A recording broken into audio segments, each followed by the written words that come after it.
How's it going, everyone? It's your girl Rocket Gal. Welcome to another banner reaction. It is a legendary hero this time. I'm not even gonna guess. Let's just get right into it. I'm at a point where I stopped caring about guessing. Let's just see. Oh, we're getting male Shez? This has got to be male Shez. Whoa, yup. Nice. All right, is he a dagger unit as well? This blade comes when I yes, call it. He is. Red dagger. Like, holy shit, Damien Haas back at it again.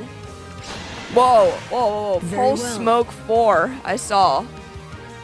Man, everyone and their mother comes with attack speed finish 4 at this point. He's got Ruptured Sky. Interesting. Shadow Slice.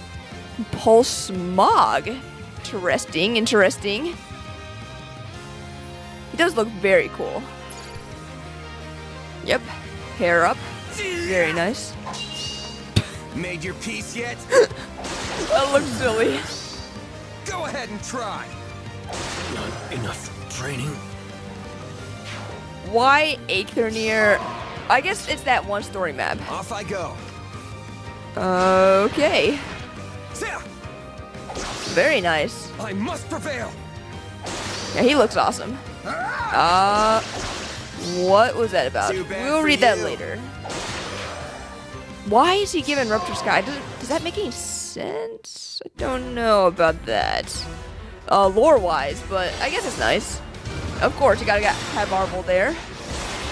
Robin. Okay. Alright, Freyer's nice. Okay. I actually don't have Arlen. I wouldn't mind it. Ooh, yep, the return of Ike. Yukimura. Okay. Oh, yeah, that's good. That is good. Okay, interesting banner. And I'm sure there's nothing else. Is it just gonna be the spark? Yep, okay, cool. Let us go and check out this guy. He is a red dagger unit this time. I guess they are keeping with the dagger situation, so that's pretty cool. Wind legendary. Alright, let's see what he's got. So he's got dual sword. I don't remember what the female counterpart's weapon was called, but it's probably something similar. Anyways, so accelerate special trigger cooldown count -1. Unit attacks twice in both phases, so that's cool. Inflicts penalties inflicts penalties on everything for foes within 3 rows or 3 columns centered on unit during combat equals to 4 plus number of combat instances on current turn times 4 for a max of 12 combat instances. So okay, just combats, I guess. So max is at 3. Includes combat instances. Unit does not participate in battles on player phase and on enemy phase. It's counted separately. Does not include this current combat instance. Okay, but that it does not include. Oh, that kind of sucks actually. So you need to actually go through 4 to get 4 combats in order to get the full benefit of this. That's weird. That is not that good, because a lot of times it's going to be the 4. I guess it just stacks up to 12. So wait, no, it is 2 combats. So at the 3rd combat it gets max. I keep forgetting the 12 includes the 4 for the max there. So okay, fine, it's a little bit better, but it still sucks that the most you get out of it at turn 1 is 4. You know, you really want to try to get as much as you can out of it, but sure, that's fine, and it is supportive. So, and it gets increasingly more debilitating on the enemies, so that's not too bad. Actually, maybe it's not that bad. Maybe, actually, it's fine, but we'll see. At start of combat, if unit HP is greater than or equal to 20%, grants bonus to units. Everything goes to 5 plus number of foes within 3 rows, 3 columns centered on unit times 3 for a max of 14. Okay, so you just need 3 foes, and then you get the full benefit of it. It's weaker as you take out more foes. Reduces damage from foes for attack by 30%. Includes brave attacks and neutralizes effects that grant special cooldown charge plus X to foe, or inflict special cooldown charge -X on unit during combat. Okay, so tempo. So he has slaying. He has dual attacks, brave attacks on both phases. He inflicts penalties based off of the crux directions, and it's increasingly debilitating with more combats, which could be a good thing. Actually, he gets extra stats.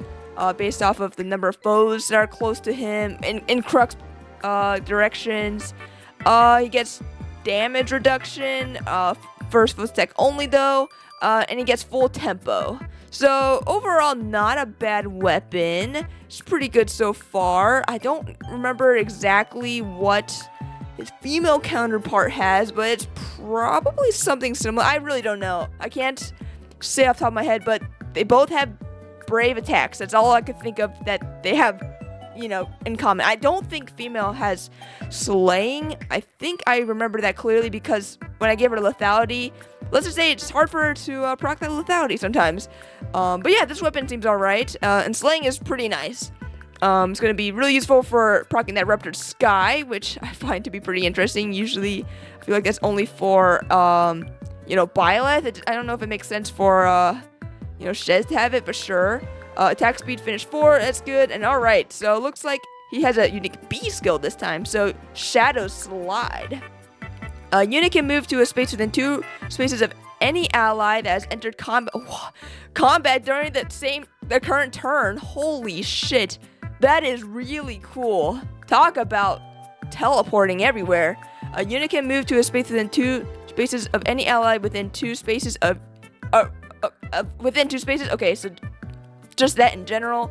If ally has entered combat during the current turn, unit can move through foes' spaces. Oh my god. So more obstruct, more warp warp bubble counters, probably bulwark as well. You do have to enter into combat first, so then you get danced afterwards. For this to happen, if you don't have a dancer on your team, then or any other refresher for Shez, this basically does fucking nothing. But if you do, which you probably should, it's pretty good. But I don't know. It seems like I don't know. I feel like you really need to be able to teleport in on your first combat, especially in something like Summoner Duels or Ether Raids. So I don't know about this. I am very cautiously optimistic about the have to have entered into combat first situation. It could be good, maybe to balance it, because otherwise it might be a little too broken. I'm not totally sure. I'm reserving judgment on that for now.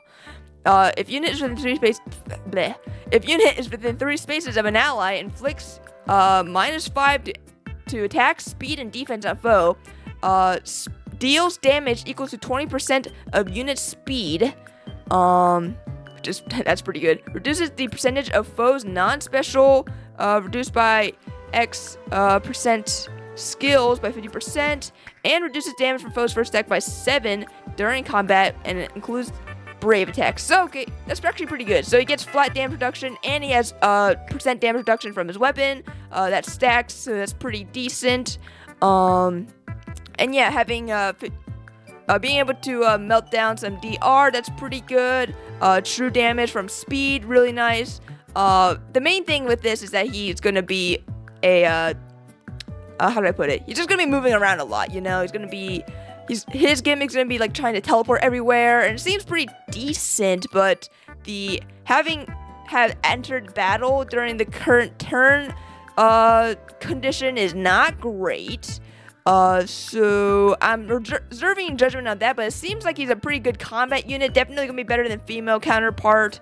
I already feel like female counterpart is already a little bit dated. To be honest, she's not the greatest nuke, especially not right off the box. She could be pretty good when you fix up her kit a little bit, but I think Shez probably beats her in this regard. Anyways, let's see what his new C skill, Pulse Smog, is. So, inflicts speed and defense -3 on foe, and inflicts special cooldown charge -1 on foe per attack during combat. Alright, so guard, that's really nice. And another way to apply guard. We've got it in the A skill, we've got it in the B skill, we've got it in weapons, and now we got it in the C skill.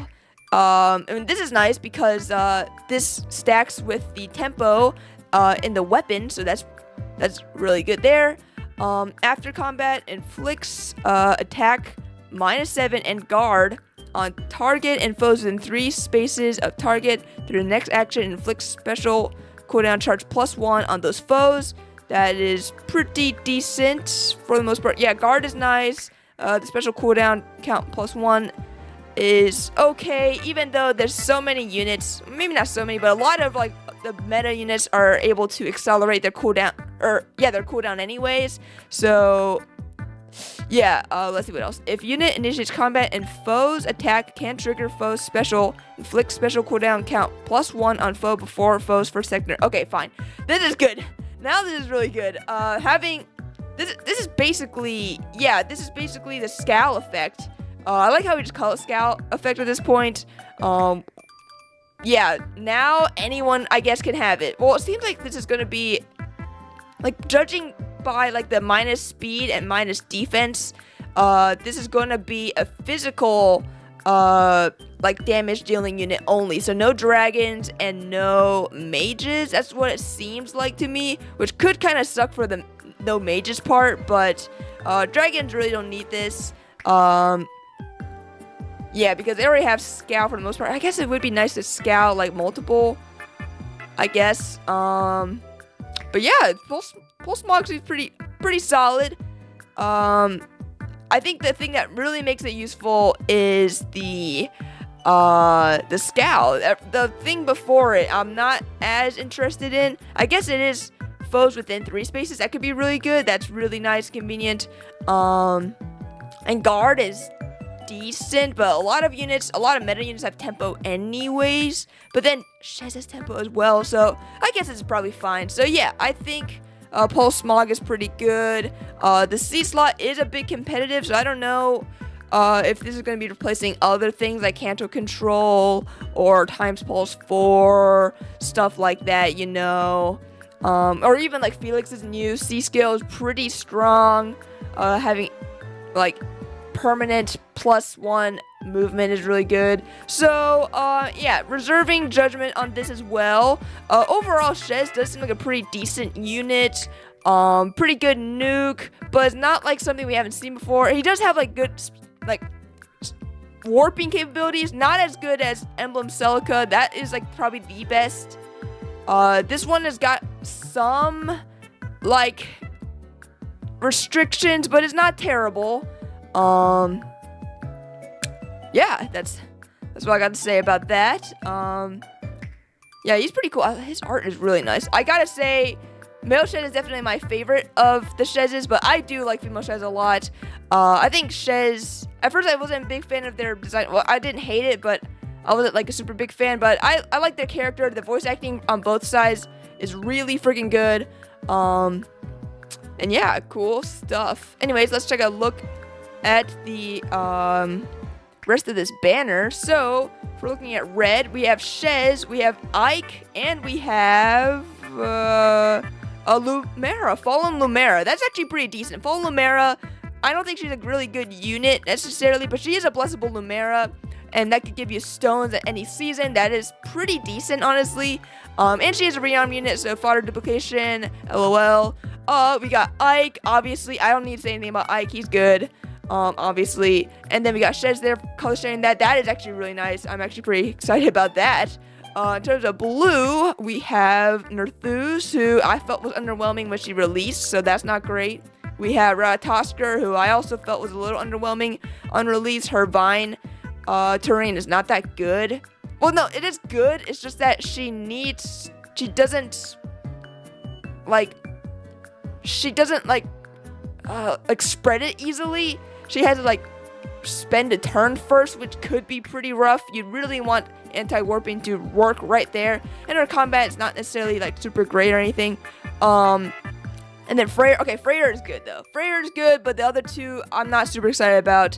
In terms of green, we have legendary female Alir. We have legendary male Robin, and we have Nurgle. Nurgle is good. Nurgle is extremely powerful. Honestly, he's borderline an unfun unit to play against sometimes. It's very important in Summoner Duels teams for the Nurgle team to go first so that he can steal all the buffs. It's really fucking annoying. He is really strong there. And even in Ether Rage defense, he is crazy too. Honestly, this guy is one of the best units in the game, in my opinion. Legendary male Robin, seems like the unity stacking is not as good as it used to be anymore. It's still pretty decent, but yeah, with Nurgle stealing like statuses, it really isn't as great. But it's still solid. It's still a decent strategy. And then, yeah, legendary female Aleer, it's definitely fallen off a bit. There's a summer version of her that is like better in all ways almost. So, not excited about her, but she's got good fodder. So there's that. And then with colorless, we have Yukimura, who I don't remember exactly what he does. I think he has some DR piercing for all allies, but apart from that, I'm not too excited about him. We have Arlen, who actually a pretty decent unit. I faced off of one in Summoner Duels match recently. Very pretty good. I am really wordy today. And then Arvel is not super great anymore, but they're a decent defense unit, decent fodder, I think. And you know, when it's their building season, they're not a terrible unit. They're not completely useless, but I'm not super excited about them either. They're all right. Yeah. So in terms of the colors, I'd rank red first. Red is insane. Like the new hero plus Ike and Lumera. Like, you would be happy with any of these units, in my opinion. And then probably green. I know legendary female Lear probably takes it down a little bit, but the other two units are good. So there's that. Then give it to I'm gonna give it a tie to colorless and blue because both only have one unit that's really good. Actually, no, I'd probably give third to colorless because Arlen is pretty decent and Arvel is decent as well. And, you know, they're a mythic defense unit, which you only really need one copy, but I believe they have pretty decent fodder, if I remember correctly. I think they have attack resistance tempo 4, so that's pretty good. And then I think blue's just bad. The only good unit there is Freyr. The other two I find very not good. Very bad, actually. Okay, not bad, but I don't think they're very good. I think Freyr is really, really good still. Definitely a staple in Ether Raid's defense. So yeah, that about covers this banner reaction. Let me know how you feel about it. Were you expecting Shez? Or were you expecting some other games to get the legendary treatment? Let me know how you feel about him in the comments below. Let me know how you feel about how he is a unit. Do you think he's gonna be strong? Probably definitely gonna be stronger than his female counterpart, but let me know how you feel, how he's gonna, match up against a meta. He doesn't have the cool, I'm effective against everything like Shez, like female Shez is, but the male counterpart does have some very fun warping shenanigans, which warping is definitely very strong in this day and age. So yeah, let me know how you feel about male Shez in the comments below. In any case, I hope you all enjoyed this banner reaction of legendary male Shez. Thanks for watching, and I'll see you all next time.